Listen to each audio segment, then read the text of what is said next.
بسم اللہ الرحمن الرحیم۔ السلام علیکم ورحمۃ اللہ وبرکاتہ۔ آپ دیکھ رہے ہیں دل کی دو باتیں، اور یہ ہے ہماری خصوصی سیریز سیرت صحابہ رضی اللہ تعالیٰ عنہ ایمان افروز واقعات۔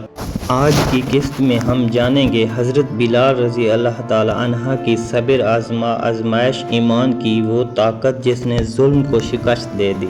السلام علیکم ورحمۃ اللہ وبرکاتہ۔ میرے عزیز بھائیوں اور بہنوں، ذرا تصور کیجئے تپتا ہوا صحرا، جلتی ہوئی ریت، سینے پر رکھا ہوا ایک بھاری پتھر اور زبان پر صرف ایک ہی لفظ احد احد۔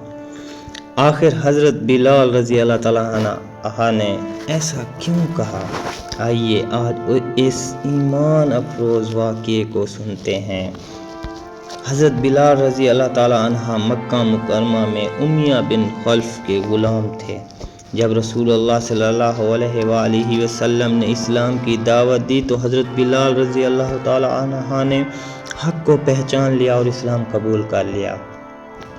یہ خبر جب ان کے مالک امیہ بن خلف کو ملی تو وہ سخت غضبناک ہوا۔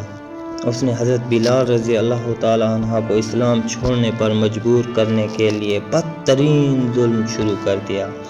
دوپہر کی سخت گرمی میں انہیں مکہ کی جلتی ہوئی ریت پر لٹا دیا جاتا، ان کے سینے پر ایک بہت بڑا پتھر رکھ دیا جاتا تاکہ وہ ہل بھی نہ سکے۔ امیہ بن خلف کہتا، محمد صلی اللہ علیہ وآلہ وسلم کا انکار کرو، لات اور عزی کی عبادت کرو۔ لیکن حضرت بلال رضی اللہ تعالیٰ عنہ کی زبان سے صرف ایک ہی آواز نکلتی، احد احد، یعنی اللہ ایک ہے، اللہ ایک ہے۔ یہ الفاظ صرف زبان سے نہیں بلکہ ایمان کی گہرائی سے نکل رہے تھے۔ حضرت بلال رضی اللہ تعالیٰ عنہ نے جان کی پرواہ نہ کی مگر اپنے ایمان کا سودا نہیں کیا۔ جب رسول اللہ صلی اللہ علیہ وآلہ وسلم اور صحابہ کرام رضی اللہ تعالیٰ عنہ کو حضرت بلال رضی اللہ تعالیٰ عنہ کی تکلیف کا علم ہوا تو حضرت ابو بکر صدیق رضی اللہ تعالیٰ عنہ نے انہیں خرید کر آزاد کر دیا۔ اس دن صرف ایک غلام آزاد نہیں ہوا تھا بلکہ اسلام کو ایک ایسا موزن ملا جس کی آواز قیامت تک مسلمانوں کے دلوں میں گونجتی رہے گی۔ بعد میں رسول اللہ صلی اللہ علیہ وآلہ وسلم نے حضرت بلال رضی اللہ تعالیٰ عنہ کو مسجد نبوی کا پہلا مؤذن مقرر فرمایا۔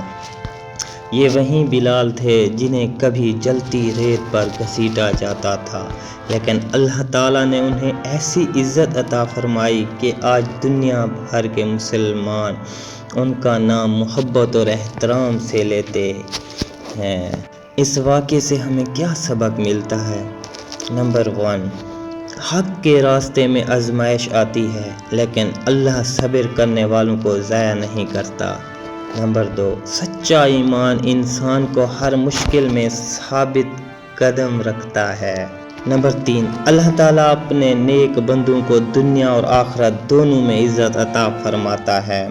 میرے بھائیوں، اگر آج آپ بھی کسی آزمائش سے گزر رہے ہیں تو حضرت بلال رضی اللہ تعالیٰ عنہ کو یاد کریں، اللہ پر بھروسہ رکھیں، صبر کریں اور حق کا راستہ نہ چھوڑیں۔ اللہ تعالیٰ ضرور آسانی عطا فرمائے گا۔ اختتام، اللہ تعالیٰ ہمیں حضرت بلال رضی اللہ تعالیٰ عنہ جیسا مضبوط ایمان، صبر اور استقامت عطا فرمائے۔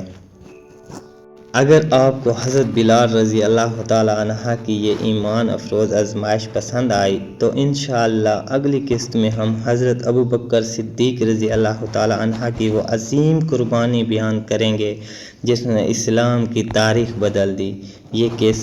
یہ قسط ہرگز مت چھوڑیے گا۔